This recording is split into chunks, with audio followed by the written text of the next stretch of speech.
ونؤمن به ونتوكل عليه ونعوذ بالله من شرور أنفسنا ومن سيئات أعمالنا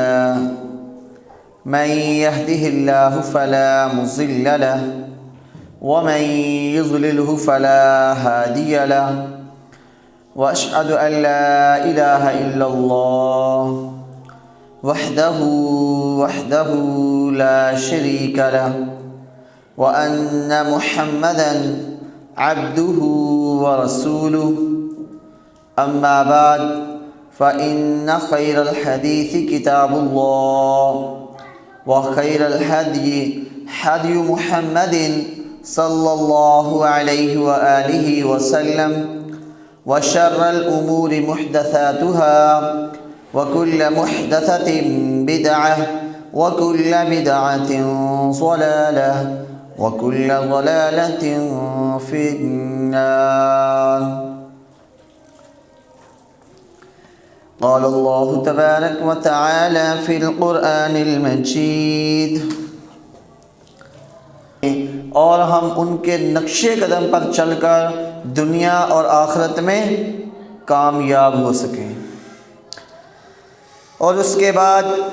بے شمار درود و سلام ہوں، رحمتیں ہوں اللہ کی کروڑوں، اللہ ان سے راضی ہو کہ جن کے بارے میں اللہ رب العالمین نے ارشاد فرما دیا رضی اللہ عنہم ورضوا عنہ، کہ اللہ ان سے راضی ہے اور وہ اللہ سے راضی ہیں، کہ جنہوں نے ہم تک دین پہنچانے کے لیے بے شمار محنتیں کیں، اور ائمہ و محدثین کہ جنہوں نے ہم تک صحیح دین کو پہنچایا، اللہ ان سے بھی راضی ہو اور اللہ ان پر اپنی کروڑوں رحمتیں نازل فرمائے جہاں بھی وہ آرام فرما ہے. تو سامعین محترم، آج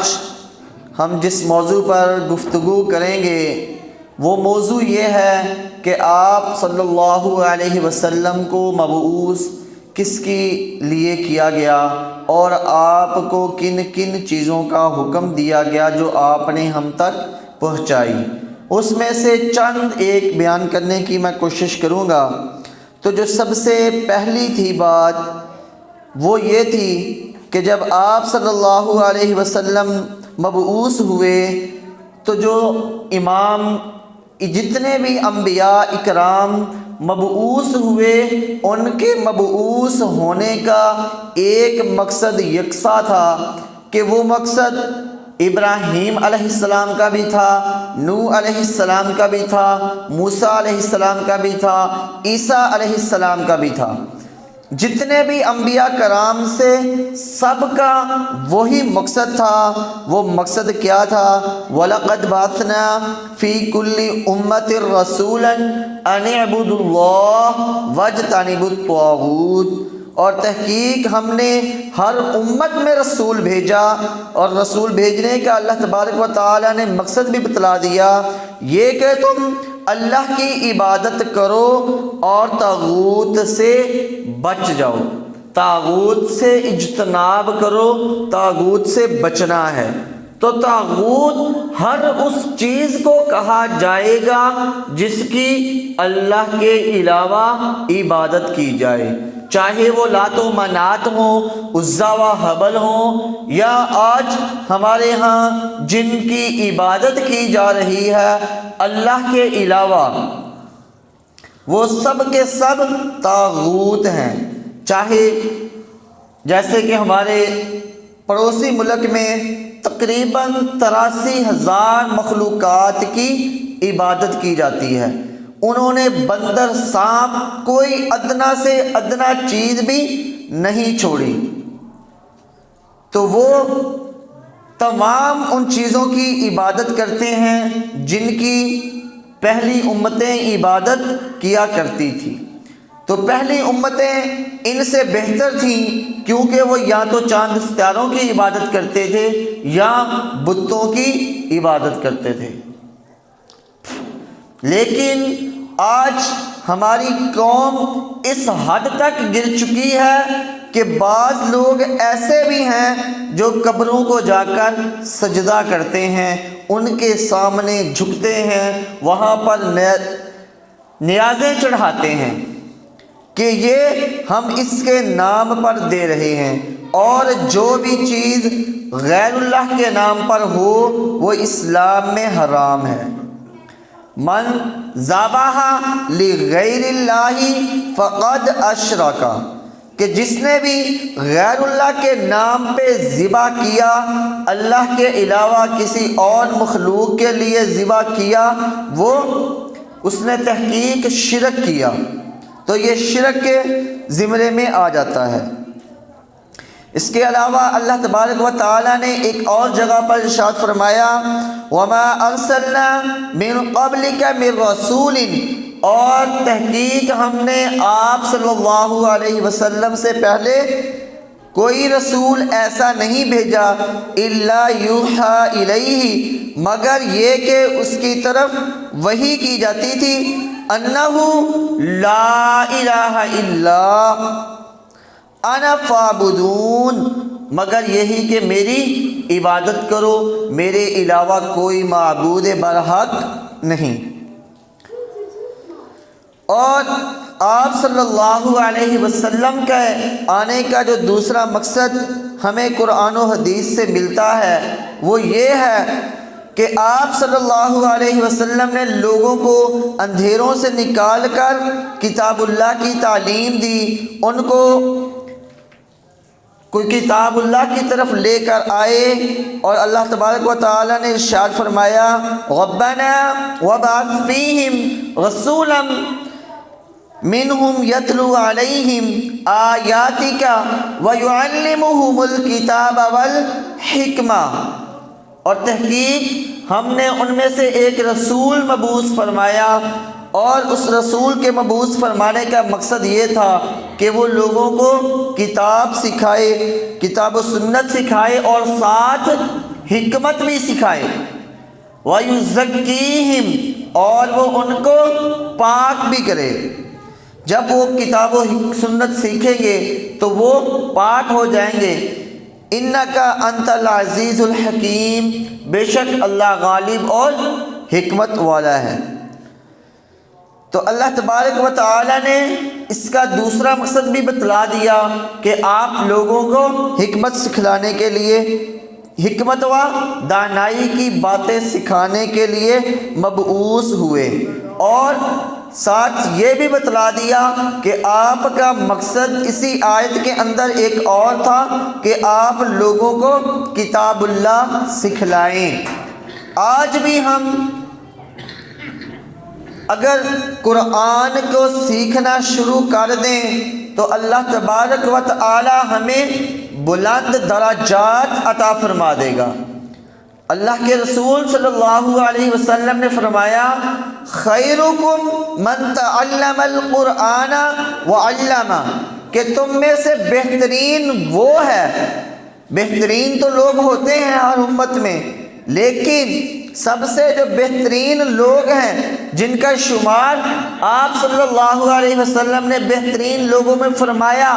وہ ہیں جو قرآن سیکھے اور دوسروں کو سکھلائے۔ تو آج ہماری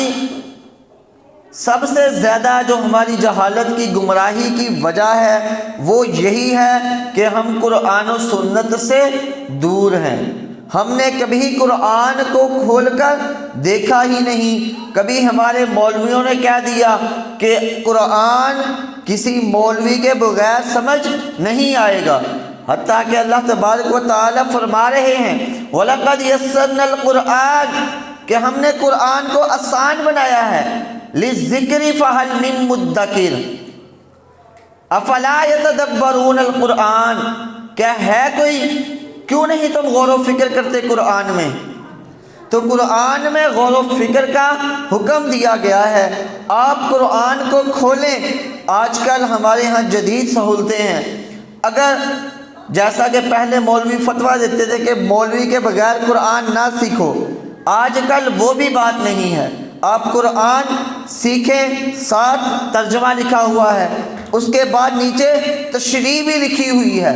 اگر آپ کو کسی بات کی صحیح سمجھ نہیں آتی تو آپ وہاں سے اس کی تشریح کو پڑھ لیں، آپ کو اس آیت کا معنی و مفہوم اور اس کا شان نزول ہر چیز کے متعلق آگاہی مل جائے گی۔ آج ہم قرآن سے دور ہیں، اسی لیے ہم ذلیل و خوار ہیں۔ اس قرآن کی وجہ سے اللہ تبارک و تعالی بعض قوموں کو درجات بلند کر دیتے ہیں، اور جو اس قرآن سے دور ہوتے ہیں وہ پستیوں میں جا گرتے ہیں۔ چوتھا مقصد، آپ صلی اللہ علیہ وسلم کو تمام جہانوں کے لیے رحمت بنا کر بھیجا گیا، جیسا کہ قرآن مجید کے اندر ارشاد ہے وَمَا أَرْسَلْنَاكَ إِلَّا رَحْمَةً لِّلْعَالَمِينَ، کہ ہم نے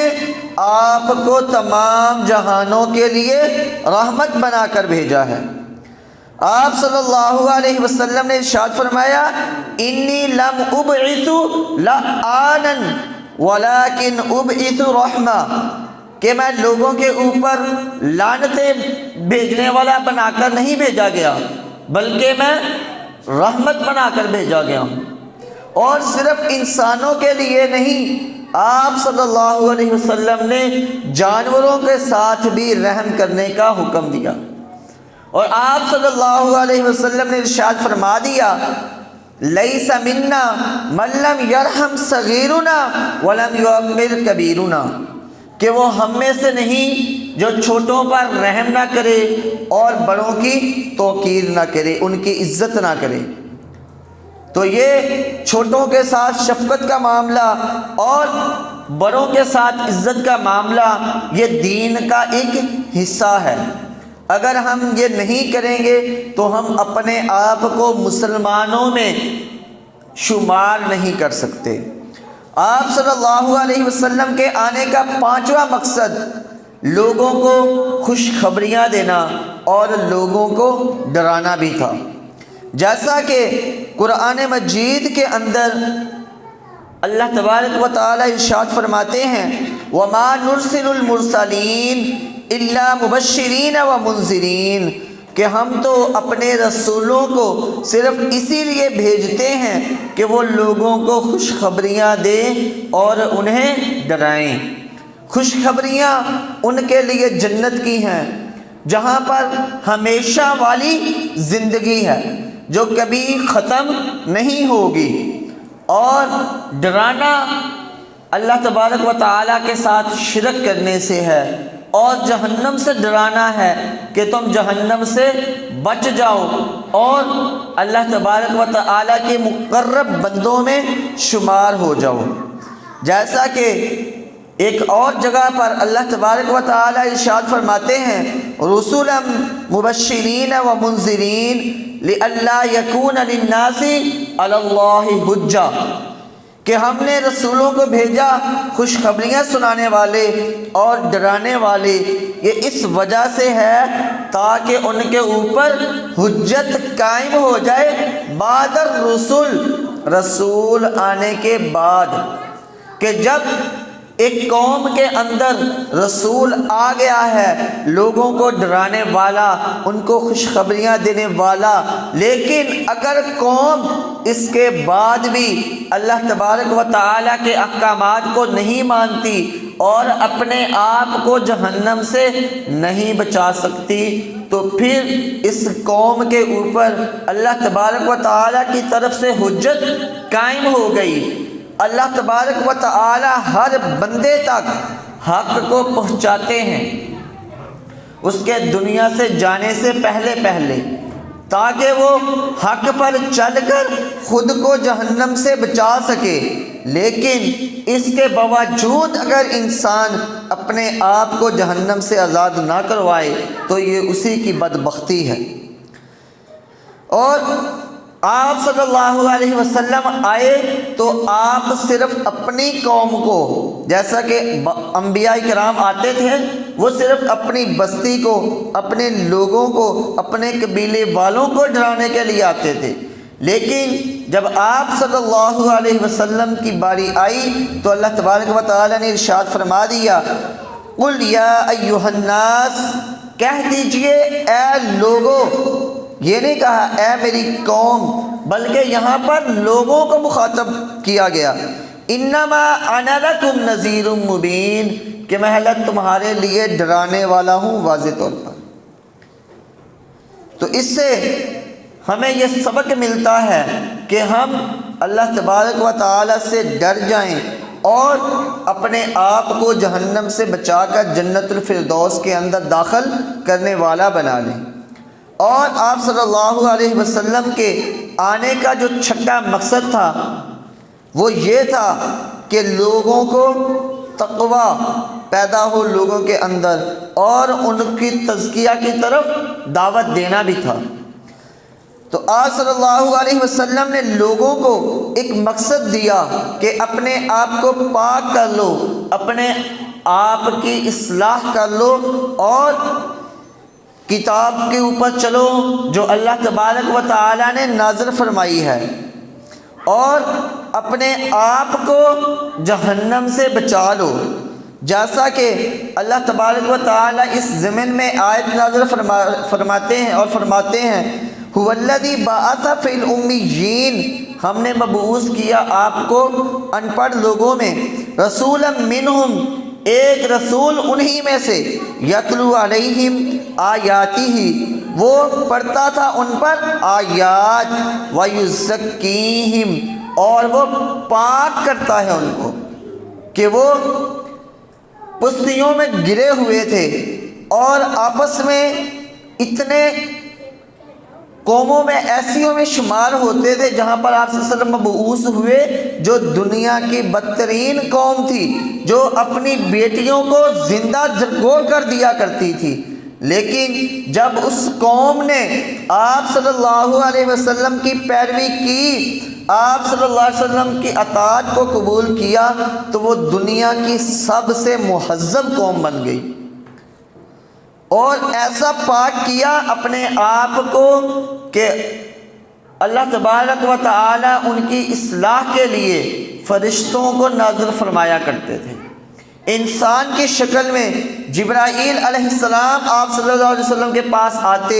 اور آ کر آپ صلی اللہ علیہ وسلم سے سوال و جواب کرتے، آپ صلی اللہ علیہ وسلم سے دین کی باتیں پوچھتے تاکہ وہ لوگوں تک پہنچ سکے۔ جیسا کہ اللہ تبارک و تعالی نے ارشاد فرمایا، اذ قال لهم اخوهم نوح الا تتقون، کہ ہم نے نوح علیہ السلام کی قوم میں ان کے بھائی کو بھیجا، اس کا مقصد کیا تھا؟ یہ کہ تم ڈر جاؤ۔ سیدنا نوح علیہ السلام نے اپنی قوم کو اللہ سے ڈرایا۔ اسی طرح اللہ تبارک و تعالیٰ فرماتے ہیں، اذ قال لهم اخوهم، کہ جب کہا ان کے لیے ان کے بھائی ہود علیہ السلام نے، الا تتقون، کیوں نہیں تم ڈرتے، کہ اللہ تبارک و تعالیٰ کا خوف کیوں نہیں کھاتے؟ جب اللہ تبارک و تعالیٰ تمہارے پیدا کرنے والے ہیں، مالک و خالق ہیں، ان کی اطاعت تم کیوں قبول نہیں کرتے؟ اسی طرح اللہ تبارک و تعالیٰ فرماتے ہیں، اذ قال لهم اخوهم لوط الا تتقون، کہ لوط علیہ السلام نے بھی یہی کہا کہ تم کیوں نہیں ڈرتے۔ آپ صلی اللہ علیہ وسلم کے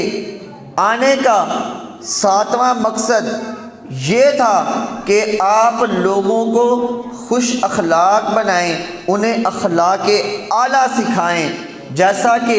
آپ صلی اللہ علیہ وسلم کے بارے میں اللہ تبارک و تعالی نے ارشاد فرمایا، وَإِنَّكَ لَعَلَىٰ خُلُقٍ عَظِيمٍ، کہ آپ کو ہم نے عظیم اخلاق پر مبعوث فرمایا ہے، کہ آپ کے اخلاق سب سے اعلیٰ ہیں۔ آپ صلی اللہ علیہ وسلم نے ارشاد فرمایا، انما بعثت لاتمم صالح الاخلاق، کہ میں مبعوث ہی اسی لیے کیا گیا ہوں تاکہ میں اخلاق کو مکمل کروں۔ تو آپ صلی اللہ علیہ وسلم سے جب بھی کوئی بات کرتا تو آپ اس کے ساتھ خوش اسلوبی سے پیش آتے، چاہے وہ معاملات قرض کے ہوں، لین دین کے ہوں، یا کسی کے ساتھ تجارت کرنی ہو، یا ویسے دنیاوی باتیں ہوں یا دین کی باتیں ہوں۔ آپ صلی اللہ علیہ وسلم ہمیشہ اعلیٰ اخلاق کے مالک رہے، اور آپ صلی اللہ علیہ وسلم کے پاس سیدنا انس رضی اللہ عنہ فرماتے ہیں کہ میں 10 سال آپ کی خدمت کرتا رہا، 10 سال، اور وہ بھی تب جب میں چھوٹا سا بچہ تھا، اور آپ صلی اللہ علیہ وسلم نے ان 10 سالوں میں مجھے کبھی ڈانٹا نہیں۔ آج ہمارے بھی بچے ہوتے ہیں،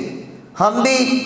ایسے معاملات کرتے ہیں، لیکن ہم اپنے بچوں کو ہمیشہ ڈانٹتے ہیں، کیونکہ ہم اعلیٰ اخلاق پہ اتنے اونچے نہیں ہوئے۔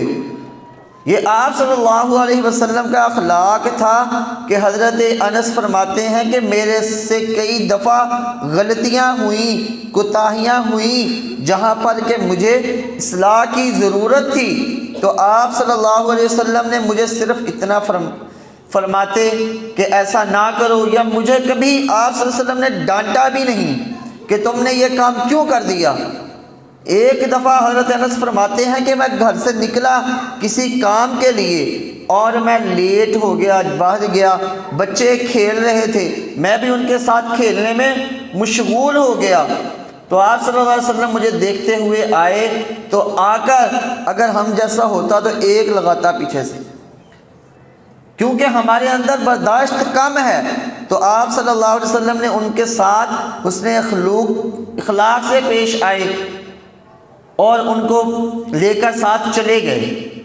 ان کو نہ مارا نہ ڈانٹا، نہ ہی ان کو کچھ اور کہا۔ یہ آپ صلی اللہ علیہ وسلم کے اخلاق کی بات ہے کہ آپ صلی اللہ علیہ وسلم سب سے اعلیٰ اخلاق کے مالک تھے۔ جو آپ صلی اللہ علیہ وسلم کا 8واں مقصد تھا وہ تھا صلہ رحمی۔ جیسا کہ صلہ رحمی تھا اور بتوں کو توڑنا تھا، کہ آج ہم بت پرستی پہ ڈٹے ہوئے ہیں، اور آپ صلی اللہ علیہ وسلم بتوں کو ختم کرنے کے لیے آئے اور رشتہ داریوں کو ملانے کے لیے آئے۔ آج ہمارے ہاں کتنے ہی ہم میں سے ہوں گے جو اپنے بہن بھائیوں سے، رشتہ داروں سے ناراض ہوں گے۔ پوری زندگی گزر جاتی ہے کہ اپنی والدہ کے ساتھ، اپنے والد کے ساتھ لوگ بات نہیں کرتے، اپنے بہن بھائیوں کے ساتھ، وہی بہن بھائی کہ جن کے ساتھ انہوں نے اپنا بچپن گزارا ہوتا ہے، ان سے ہی بات کرنا ترک کر دیتے ہیں۔ وہ بہن بھائی کہ جن کے لیے بچپن میں جان دینے کے لیے تیار ہوتے ہیں، لیکن ایک ایسا وقت آتا ہے کہ پھر ان کے جانی دشمن بن جاتے ہیں۔ تو آپ صلی اللہ علیہ وسلم رشتہ داری کو جوڑنے کے لیے آئے۔ ایک حدیث کا مفہوم ہے، آپ صلی اللہ علیہ وسلم نے فرمایا کہ جو چاہتا ہے کہ میری زندگی عمر لمبی ہو اور میرے جانے کے بعد بھی میرے جانے کے نشانات باقی رہیں، اسے چاہیے کہ وہ صلہ رحمی کرے۔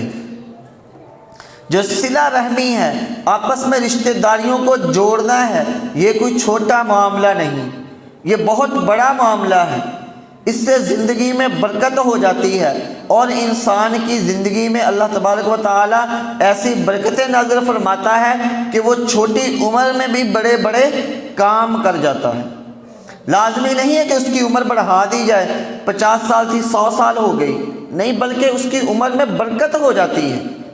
تو اس لیے ہمیں بھی آپ صلی اللہ علیہ وسلم کے فرمان کو، جو آپ صلی اللہ علیہ وسلم نے فرمایا کہ مجھے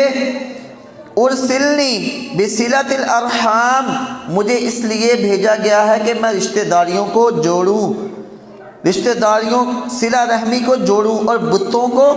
توڑنے کے لیے مجھے بھیجا گیا ہے، اور اس چیز کے ساتھ مجھے مبعوث کیا گیا ہے کہ کوئی اللہ کے ساتھ شریک نہ ٹھہرائے۔ شرک کے بارے میں اللہ تبارک و تعالی ارشاد فرماتے ہیں ان اللہ لا یغفر ان یشرک بہ ویغفر ما دون ذلک لمن یشاء،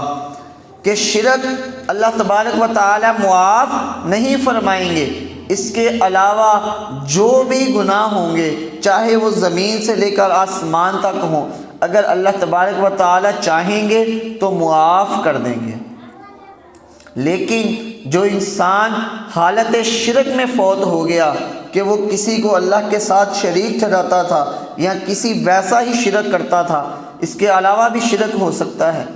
تو وہ اگر کسی شرک کی حالت میں فوت ہوا، جیسے کہ ریاکاری بھی ایک شرک ہے کہ ہم لوگوں کو دکھانے کے لیے کہ جب ہمیں کوئی دیکھ رہا ہے ہم لمبی لمبی نمازیں پڑھنا شروع کر دیں کہ وہ میرے رشتہ دار بیٹھے ہوئے ہیں دیکھ رہے ہیں، تو میں کیوں نہ لمبی لمبی عبادتیں کریں اور یہ لوگ مجھے نیک جانیں۔ جو یہ کرتا ہے یہ بھی شرک میں شمار ہوتا ہے۔ اللہ کی عبادت ویسے کریں جیسے آپ کرتے ہیں، یہ نہیں ہے جب کوئی آپ کو دیکھ رہا ہو تو ہم اس کے سامنے لمبی لمبی عبادتیں کرنا شروع کر دیں،